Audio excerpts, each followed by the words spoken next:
presentation. I'm Cynthia Ward. I'm ATHE's Meetings Manager, and I'm going to be presenting the webinar today. And Sean Franklin Sewell, who is ATHE's Communication Manager, is also on the line with us. So participants' microphones aren't active during the webinar, but you can ask questions using the questions window in your GoToWebinar control panel.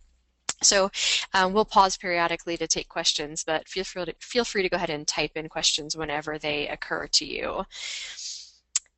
And we can go ahead and go to the first slide.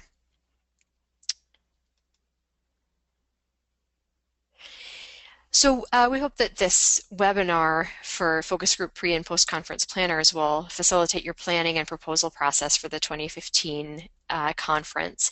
We're going to talk about some of the proposal process itself, as well as some of the logistics of the planning process. And you know, when we pause and take questions, I'd also welcome you all to share ideas that you have about ways that your focus groups works on your pre or post conferences. I think this is this can be a nice forum for us to share ideas with each other, so that you can kind of get some cross-pollination of ideas about what works well. So we can go ahead and go to the next slide. There are three main goals for the training today. One is to better understand the process of planning a successful pre- and post-conference, including content as well as the logistical aspects of the pre-conference. Two is to learn about or review the resources that are available to you as a pre- or post-conference planner. And three is to have an opportunity to ask questions and, as I said, share ideas with pre-conference planners from other focus groups. And you know, there are going to be at times I'm going to say pre and post conference. Sometimes I just say pre-conference. Either one is a possibility, but pre-conferences are quite a bit more common. So if I don't say pre and post conference every time, that's just shorthand. Okay, we can go ahead into the you're there, thanks. So ATHE focus groups use the annual conference as a mechanism for focusing on their disciplinary specific topics and pre-conference offerings. So a pre or post-conference could be a chance to create a theme that's complementary to the main conference, or to offer types of panels that might not fit into the structure of the main conference, or to give opportunities to early career members of the group, or possibly to honor prominent members and to take advantage of an extended time in a more intimate group. They typically take place between Tuesday and Thursday morning, just before the annual ATHE conference. And many of them take place at the ATHE Conference Hotel, though some do take place off-site. So not all of the focus groups have pre-conferences, and some groups decide to have them only in certain years. We can go ahead and go on to the next slide. So the pre or post-conference planner varies from focus group to focus group. For some, the focus group conference planner also plans the pre-conference. In others, a separate pre-conference planner is elected or volunteers. So just one example is that in the Women in Theater program, the incoming focus group president first serves a term as vice president, and pre-conference planning is one of the vice president's duties. So then, once that person becomes the president, then that person can serve as an advisor to the vice president. Okay, we can go on to the next slide. So some focus groups generate themes for their pre-conferences during a focus group membership meeting.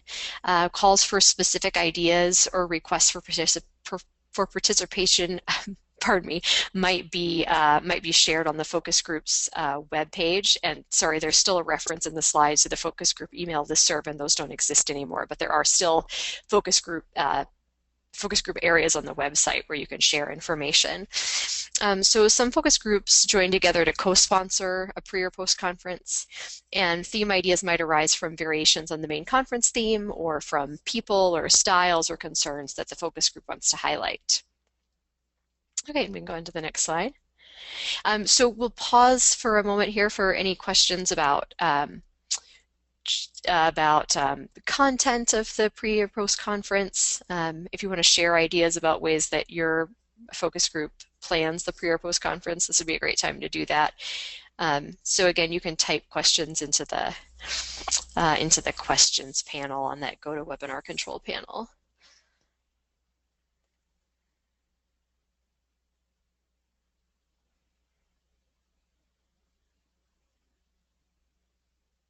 Okay, doesn't look like any questions are coming up at the moment. So let's go on to the next slide, and there will definitely be other opportunities to ask questions if they come up. So this slide presents some examples of past pre-conferences. The Playwrights and Creatives Team pre-conference, the 3Ds of approaching a new play, design, dramaturgy, and directing, explored how the visual and improvisational impacts creation through explorations of a central text by scenographers, directors, dramaturgs, performers, and a playwright. And the Theory and Criticism Focus Group Epcot Center World Showcase Social and Critical Global Adventure Experience used the format of a scavenger hunt to explore Orlando's theme parks and tourist traps with a critical lens. So this just gives you an idea of some of the range of pre- and post-conference topics and formats that have happened in the past. Some focus groups also interact with local performance community, either by bringing local theater makers to the hotel or possibly meeting local community groups off-site. I'm going to go on to the next slide. Oh, you're already there, Sean, thanks. So often pre or post conferences are collaborations between focus groups or possibly with groups outside of ATHE. And some examples of collaborative pre-conferences from 2013 are Foreplay, a queer cabaret, which was co-sponsored by LGBTQ and WTP, and Best Practices in Teaching Beginning Acting, which was a co-sponsored by the acting program and the directing program. And then in 2014, the acting program and directing program co-sponsored again and had a pre-conference called Best Practices in Teaching Beginning Directing.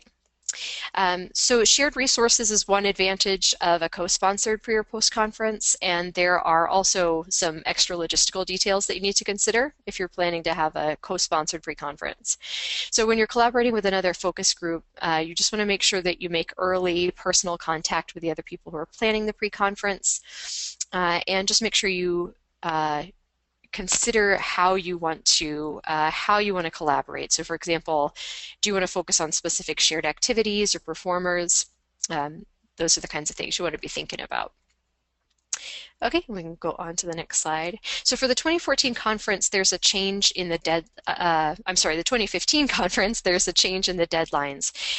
The proposals and grant requests for pre-conferences are going to be due November 1st, and the proposal form and the grant form are on the ATHE website. They're on the Propose a Session page, which is available on a drop-down menu under the Conferences tab. So the marketing brochure is mailed out around March 20th, and May 1st is the deadline for changes in title, description, and times to be printed in the program book. Okay, we can go on to the next page. So this is a screenshot of the session proposal page where the pre and post conference submission link is. And just note that although the link itself actually says to request space for a pre or post conference, the form is necessary even if your event is going to be taking place off-site, because this form is where we get the information about your session to publish in the marketing brochure and the program book. Okay, so it serves as both a request for space at the hotel and as a place to give us information for the program book. And we can go on to the next slide.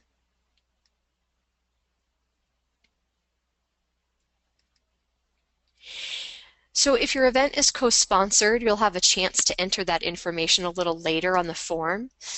And for your title, the ATHE staff is automatically going to name your event with your focus group name to keep the pre and post conference listings consistent in the program book. Okay, so for example, Playwrights and Creative Teams, PACT, pre-conference.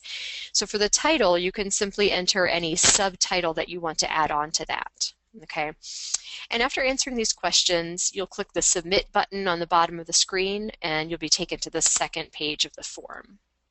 And we can go on to that now on the next slide.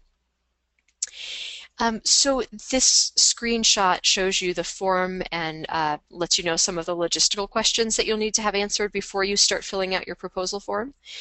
So you need to think about whether you need a room at the conference hotel or whether you're going to hold your pre-conference off-site. Note that ATHE carries insurance coverage for focus groups who choose to hold pre-conference events outside of the conference hotel. so that's nice. Think about how many people you expect at the pre-conference, okay? And an estimate is fine. We know that you wouldn't have exact numbers at the end of October. Think about what kind of room setup you need. For example, do you need a registration table? Do you want that to be inside the room or outside the room? Do you want theater-style seating? Do you want open space in the center of the room or some other kind of setup? Think about whether you plan to show any PowerPoint presentations. So do you need an LCD projector that it can be hooked up to a computer? Do you need any kind of sound equipment? Do you need an internet connection? And do you want to offer coffee or tea or any food to your participants? And we can go ahead and go on to the next page. These are some examples of offsite locations where focus groups have had pre-conferences. So the Epcot Center in Orlando, we mentioned before, nearby universities, local theater companies. Advantages of hosting a pre-conference at an alternative site include opportunities to interact with the local community, more food options, and also less expensive food options. If you've talked to anyone who's planned a pre-conference at the hotel before, you know that the banquet services at the hotel can be a little spendy. The ability to hold concurrent sessions in multiple rooms is another advantage of being off-site. And some of the challenges include logistics and transportation. So for that reason, sites that are close enough to walk or take public transit to from the main conference hotel are helpful. And if you're hosting your pre-conference at the hotel, just keep in mind that we do have a limited number of meeting rooms available to us on our pre and post-conference days. So we can't guarantee that we'll be able to accommodate requests for a second room or a breakout space. Okay, and the group rate at the hotel is generally available for a few days before and after the conference, so that's helpful for folks who do want to hold a pre or post conference at the hotel. And so on the screen, you can see some of the detailed information about audio-visual equipment. Okay, so it's the ATHE staff that makes the arrangements with the AV provider at the hotel for the conference. So the ATHE staff is your point of contact for questions or changes about your AV, okay? And that's my email address up there, adminassistant@athe.org. So you can communicate with me about AV needs. The 2015 AV prices are shown here as well. So an internet connection, $300. LCD projector package is $300. A laptop audio hookup is $100. A flip chart is $50, and a CD player with speakers is going to be $100. And we can go on to the next slide. So this next slide gives some information about food and beverage. Okay, so please note that the hotels don't allow us to bring in outside food or beverage into the meeting rooms. Okay, so if you do want to have food at your pre or post conference, if it's in a hotel meeting room, you do have to order through the hotel. Okay, there is some grant money that's available to help cover the cost of food and beverage for your pre-conference. And it also could be used for AV equipment. And ATHE staff can help you find options and pricing from the hotel's menu. Okay, so if you're thinking about offering food and beverage, but you're not sure exactly what you want, or you want to know some pricing information, again, you can email me and I can give you some more specific information for from the hotel's menu. So there are some typical prices from recent pre-conferences here.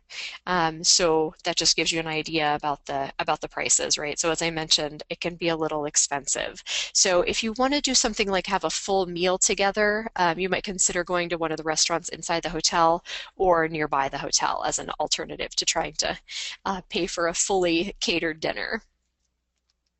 Okay, so that brings us to the topic of money.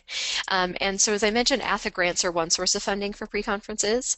And if you plan to include your pre-conference speaker as part of a regular conference session as well, you might also consider applying for grant money through the regular conference session grant process. And so we'll also look at some other funding sources that focus groups have utilized in the past. We can go on to the next slide. So requests for pre-conference grants are due on November 1st, okay, so same deadline for the pre and post conference session requests. And grants are vetted by the conference committee and the vice president for the conference. And they're typically used for AV equipment, food and beverage, and speaker honoraria. And there's not a maximum amount that's allocated to each focus group, okay? But the grant amount depends on the individual focus group needs weighed against the overall requests. And we can go on to the next slide. So this is a screenshot of the pre and post-conference grant request form, and you'll have an option to go here after submitting your pre or post-conference request, or you can access this form from the conference propose a session page as well. Okay, and we can go on to the next slide. So this next slide is the second page of the grant request, and here you'll be asked for some budget information. So you'll be asked for your anticipated sources of income as well as expenses for the event. We can go on to the next slide. So these are some of the other funding sources that focus groups have used in the past. Some charge a registration fee for attendees. Some pass the hat for donations during the event. And if you do take in funds for your pre or post conference, you have to decide how to handle the deposits, okay? Some focus groups use PayPal to handle registration fees. And for some focus groups, the pre or post-conference can actually be a fundraising source. So for example, WTP has used pre-conference registration fees in the past to help cover the cost of the Jane Chambers playwriting prizes. And I'll just mention that at the last one of these webinars, some of the other focus group planners were just saying that PayPal has been really successful for them. There's a small fee to use PayPal, but it's not too bad, and they've had really good luck with that. So, okay, we go into the next slide. So whether or not you charge a registration fee, you'll need to have a method for tracking registration for your pre or post conference, and you might want to think about having a method for accepting both pre-registrations and on-site registrations. Okay. We can go on to the next slide. So at this point, we'll take a few minutes for questions and for any input that you want to give about the topics of registration and budgeting. So any questions or any ideas about the way that your focus groups have done these in the past?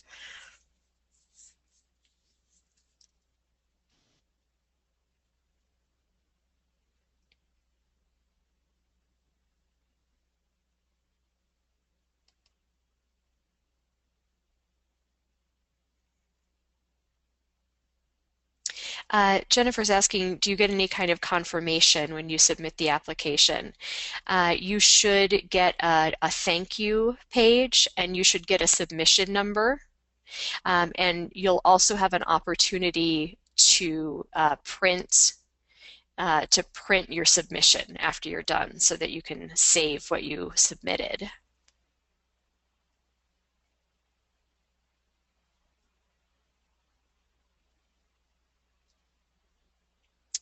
Okay, let's go ahead on to the, let's see. Okay, Jennifer, you're saying you don't think you did get a confirmation. I can actually check for you. I can look in the back end of the website and see if your submission is there, okay? So why don't you email me as soon as the webinar is done, and we can talk about it that way, okay? And I'll make myself a note as well. Perfect. Okay.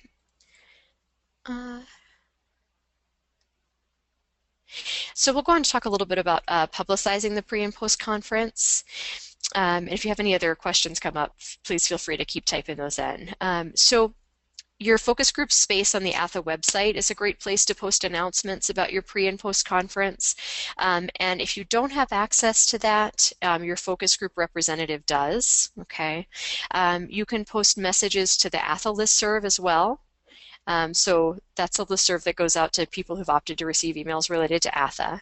And the address is athecast@athe.org. And you can also submit an announcement to be included in ATHE News. That's a newsletter that comes out once a month, and you should send announcements to Sean at com@athe.org. And we'll post our email addresses again at the end of the webinar as well. So many focus groups announced their upcoming pre-conference at their business meetings and other sessions during the previous year's conference. And posting to your focus group's Facebook page is another good option. And the pre-conferences are also listed in the ATHE conference marketing brochure, which is sent out around March 20th of each year. So the information that you submit in your proposal will be included, and if you have any changes to times or dates or the title of your pre-conference before that marketing brochure goes out, make sure that you send those to me so that we can include them, okay?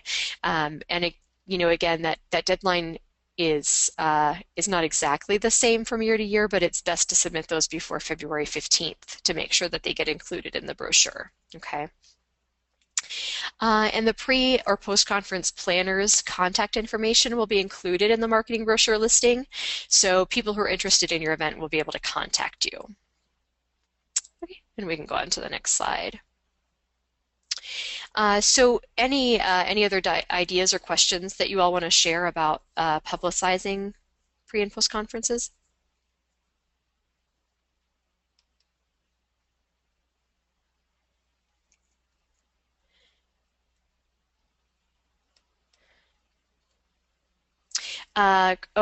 Kristen's asking, once we've submitted our grant request, can we go back to edit? You wouldn't be able to go back and edit it through the website, but Kristen, if you email me, I can make changes that you need. Right, yes. You didn't have the cost of coffee in your mind as you were doing that.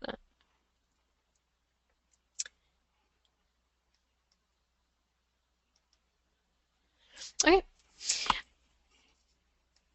And we can go ahead and go on to the next slide. So there's just a summary here of some of the resources that you might find helpful in planning the pre or post conference. So you can use the focus group reps and conference planners listserv to communicate with other conference planners about co-sponsoring or to ask for advice. You can email me at adminassistant@athe.org for most questions pertaining to the logistical details of your pre-conference. Okay, so AV, food and beverage, room sets, all that kind of stuff. And there are links to the pre-conference proposal and grant request forms online, right, on the Propose a Session page. And again, that's under the Conferences tab from the main ATHE page. And this webinar is also going to be posted there. So if you want to go back and review any of this information, it'll be there for you, along with some FAQs about the proposal process.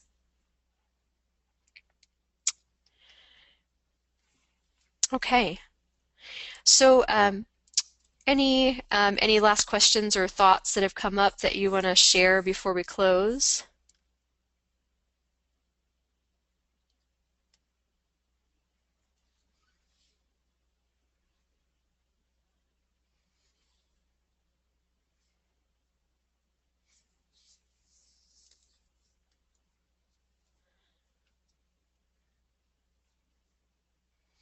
Okay, so I don't see anything else popping up at the moment, but if you do have any questions that come up after we finish, please feel free to email us. We're happy to answer any questions that arise. So thanks so much for being here, and good luck with your pre-conferences.